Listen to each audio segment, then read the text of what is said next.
one of the biggest, some of the biggest systemic barriers to the attainment levels of BAME pupils and is the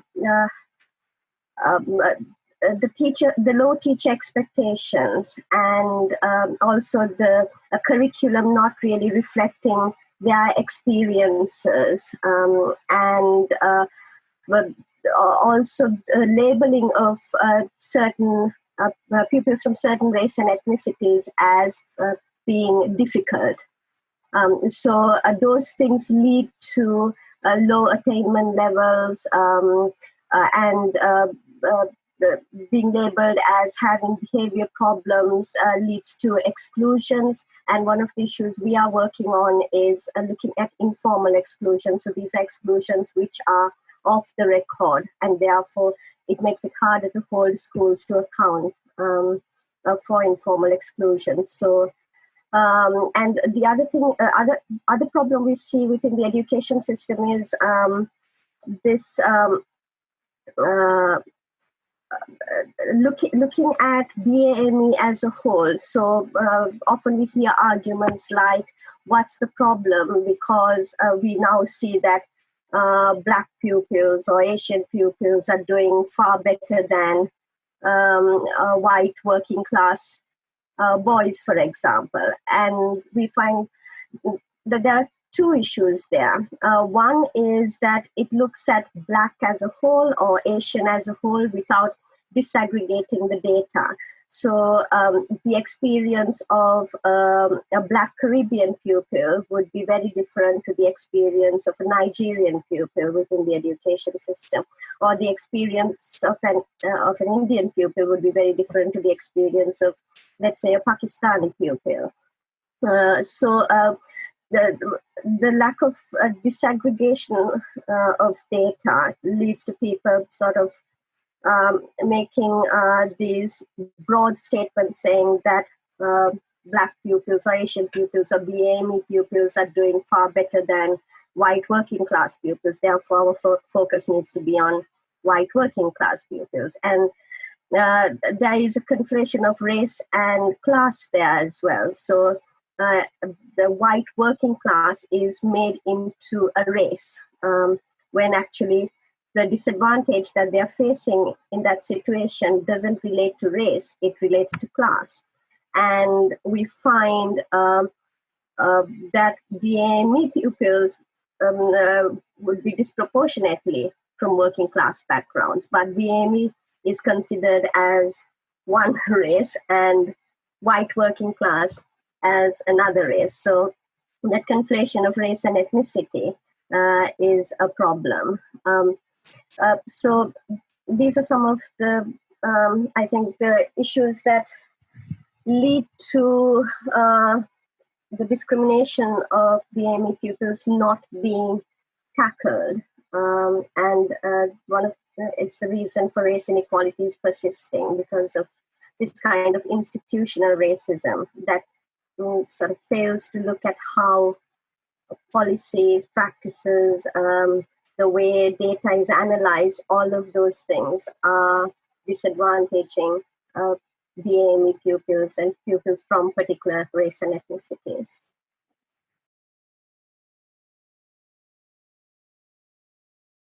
I wouldn't necessarily use that term subconscious bias or unconscious bias, as you say. The reason is that it places the problem first with an individual, and then within the individual's psyche, and then many of the training that's carried out for tackling unconscious bias focuses on the idea that we all have prejudices, we all have biases, and that we all have unconscious bias, but we need to recognize it and then do something about it. And that can sometimes backfire and lend itself to the argument that if it is unconscious and if it exists within everyone, then what's the problem? Yes, we need to recognize it and try to do something about it. But largely speaking, it becomes normalized.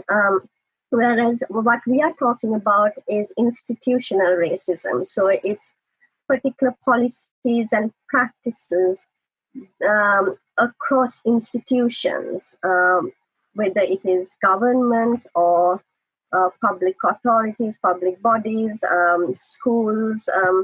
And so the policies and practices that disadvantage BAME pupils at a systemic level. That is what we are trying to tackle. So when we talk about teacher bias, for example, which we mentioned just now, when it comes to one of the issues we are looking at right now with the grading of calculating center assessment grades for GCSE and A-levels this year, there's a lot of talk about teacher bias. And when we're talking about that, it's important to recognize that we're not talking necessarily just about an individual and something that is unconscious. We are looking at how it has, it disadvantages BAME pupils and socioeconomically disadvantaged pupils at a systemic level. So we are looking at it not just in terms of individual pupils and teacher bias, we're looking at the disproportionate impact on BAME pupils and on socioeconomically disadvantaged pupils, and what schools need to be doing and what public bodies such as Ofqual or what the Department for Education need to be doing to tackle that kind of systemic bias.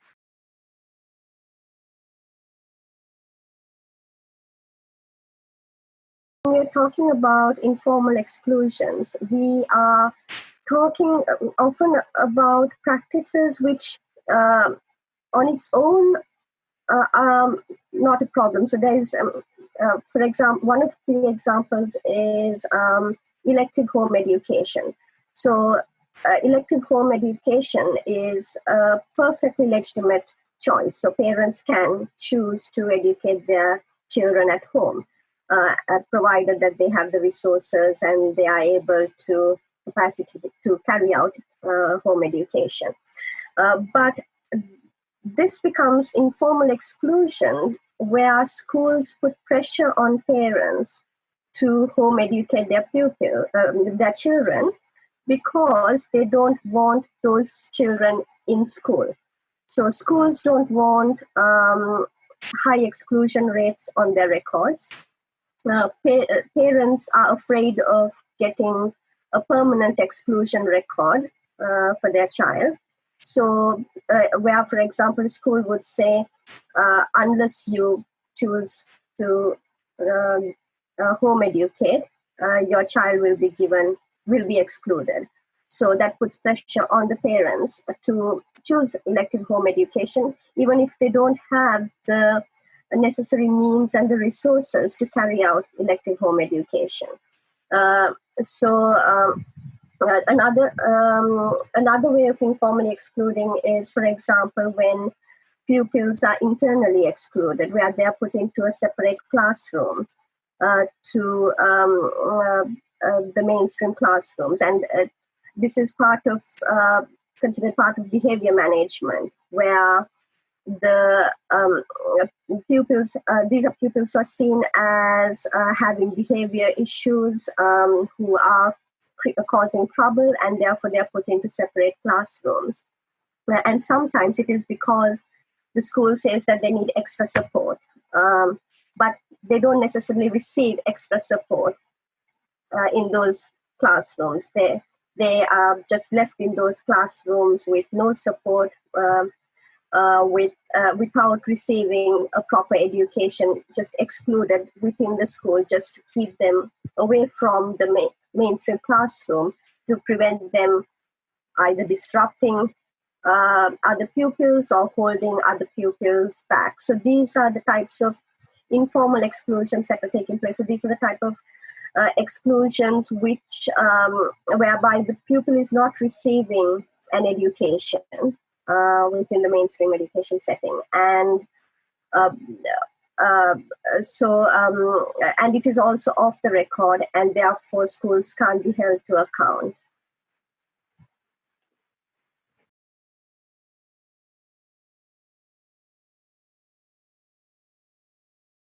Right. So when it comes to for example, when it comes to pupils who were due to sit their GCSEs and A levels this year because they're unable to sit the exams, they will be getting a calculated grade from their school or college, and the process used to calculate the grade is similar to the process that has been used in previous years to calculate the predicted grades.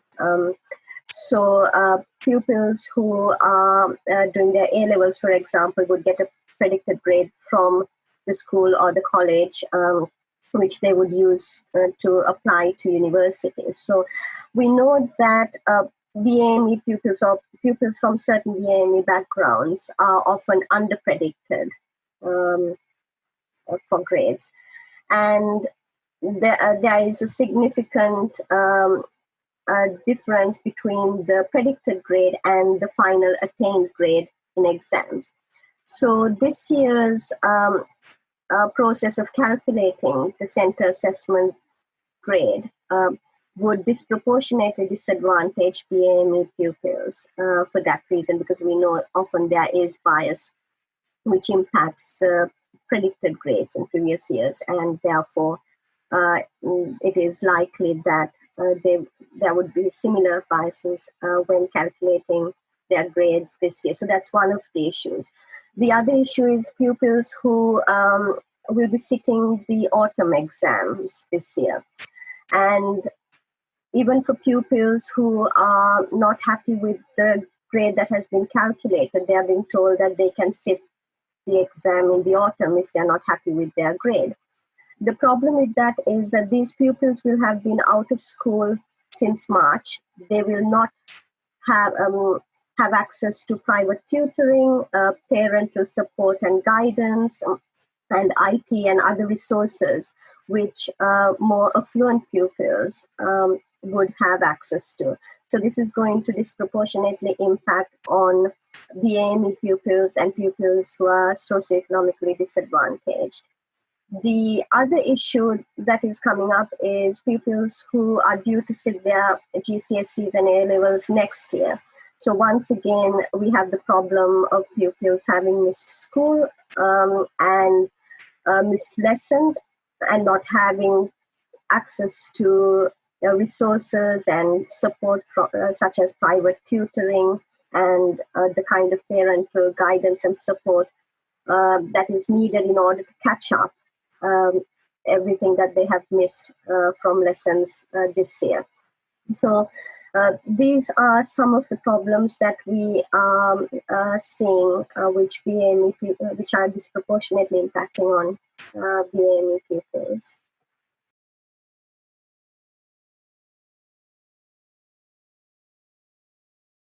I wouldn't say that it's too late to do anything about the impact due to the COVID pandemic either, because we have been working with Ofqual and DFE on some of these issues.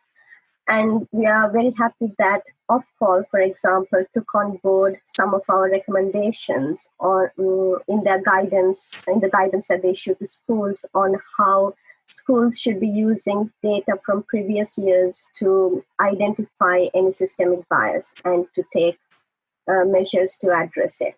But of course, that guidance wasn't sufficient, and we were calling for more guidance, more detailed guidance, because teachers needed that kind of guidance and support in complying with equalities legislation, in particular the Public Sector Equality Duty of the Equality Act 2010.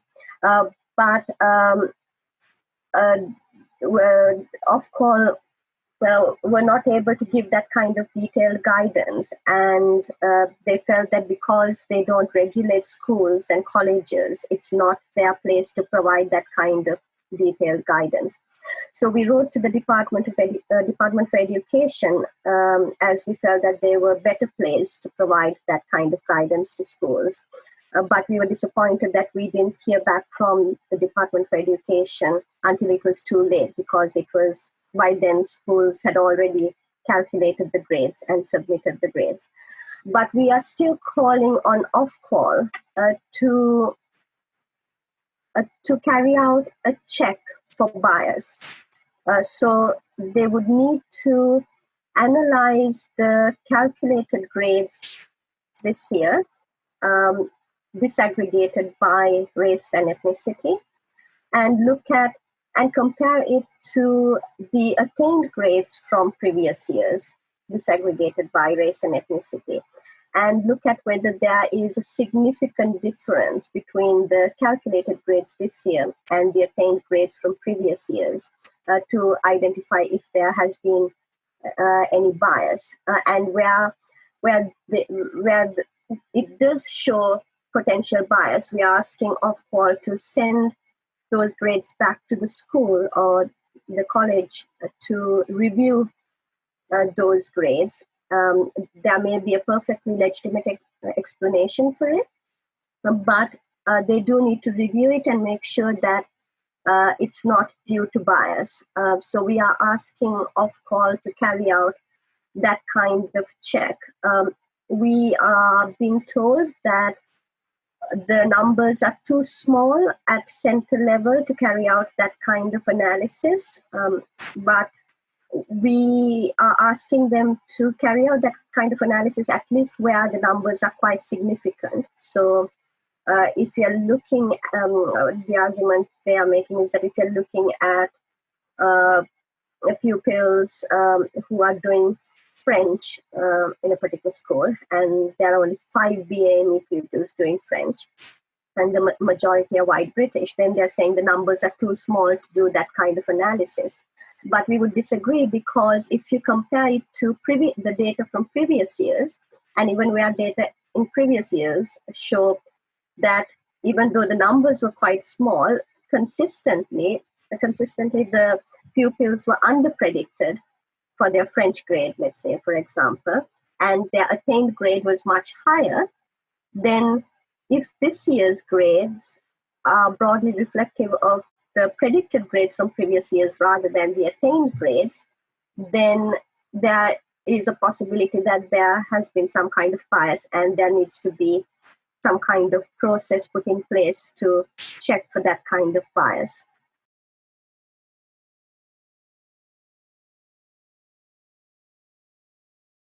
So one of the things has to be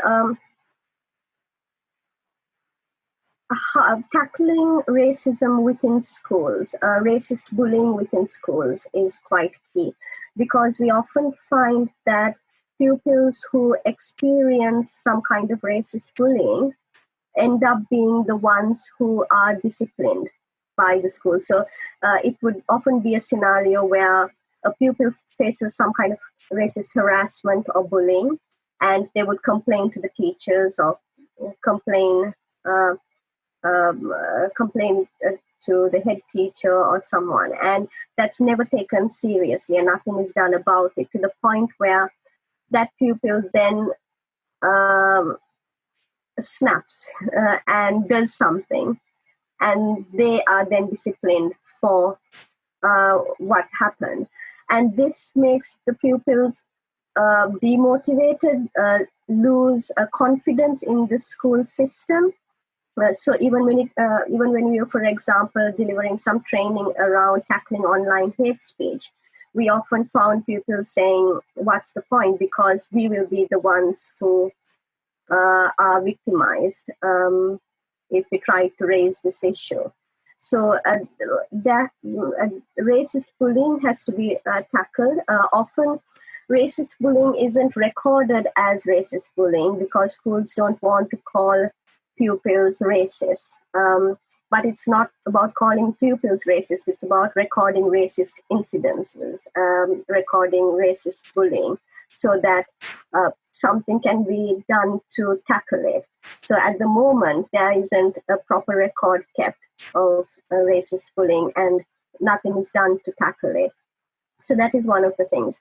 The other issue is informal exclusions. That has to stop. That is unlawful. Schools are not supposed to be doing that, but because it is happening under the radar, it's difficult to challenge schools on it. Parents often don't have the knowledge and the confidence to challenge informal exclusions. So this is a practice that persists within the education system, and that needs to end. One of the things you mentioned earlier was the curriculum, and the curriculum needs to reflect the experiences of BAME pupils. So when it comes to literature or history or the arts, the pupils need to be able to relate to what they are learning in order to be passionate about it. That doesn't mean that everything that they learn has to be, so if you're from a BAME background, everything that you learn has to be about boxed into that category. So we are not talking about BAME pupils only reading literature by BAME writers or learning only about Black history, but that needs to be included in the curriculum so that they can see themselves within the system. So the way the curriculum is set at the moment, it ends up excluding the experiences of BAME pupils. And that is something that needs to be tackled. So even when it comes to Black History Month, we have found pupils complaining that schools now don't even do anything for Black History Month. Even though they have asked the schools to do something, nothing happens anymore. Even when it comes to what they're studying, they feel that it doesn't reflect their experiences, and it doesn't give significance to their experiences. So that is, the curriculum is another area that needs to be looked into in order to tackle institutional racism.